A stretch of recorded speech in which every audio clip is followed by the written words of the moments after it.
La quarta giornata di campionato con le due formazioni che sono quasi pronte a darsi battaglia in questa partita di campionato. Eccoli qua, la prima categoria, l'arbitro è quasi pronto, ha solamente il cronometro lì in mano ed eccolo qua, si può partire con il fischio d'inizio. C'è il fischio dell'arbitro, il tiro un po' ciabattato, il pallone che però rimbalza in mezzo all'area di rigore con poi il gioco che viene respinto.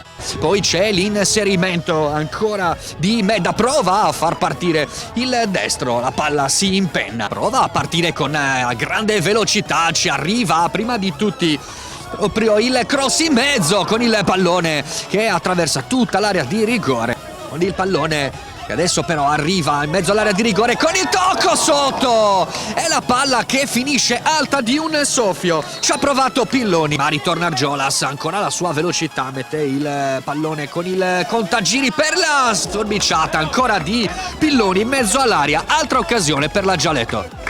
La palla è buona e allora giocano ancora con Argiolas in mezzo, il tiro e la palla che colpisce il palo esterno. Ci ha provato Serafini, ancora la Gialetto vicino al vantaggio. Eccolo il fischio del direttore gara, palla tesa in area di rigore con il tentativo di tiro due volte, poi l'ultimo con Medda, il primo in mezza rovesciata di Argiolas, il tocco ancora verso Medda, resta lì Medda, ancora pallone intoccato ai piedi, poi il tiro con il palo e poi il pallone che rimbalza sul portiere, finisce fuori, l'apertura verso Medda, prova a scattare Medda, posizione regolare, ancora Medda, mette dentro e c'è il vantaggio della Gialetto al terzo tentativo nella ripresa, il gol di Medda che fa 1-0.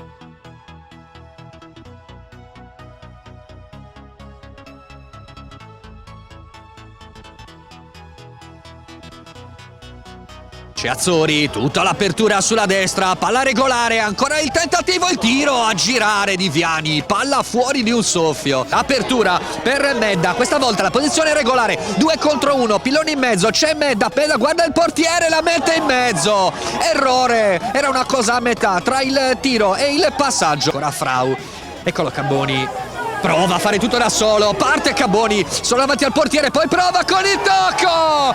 Appena entrato, fa 2-0 con un tocco perfetto, niente da fare per la squadra avversaria.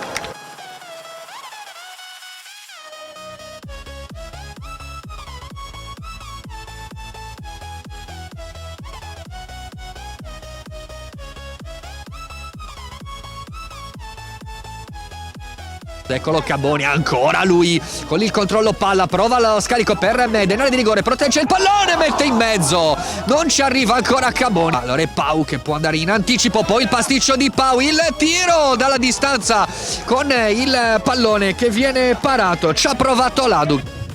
Pallone messo in mezzo, teso, il colpo di testa da parte di Ladu, palla deviata. Prova Moni con il tiro, la palla esce di un soffio. Ed ecco qua il fischio del direttore di gara che dice che può bastare così. E allora la Gialetto si porta a casa questa partita e riesce a superare in classifica proprio la squadra avversaria del sesto.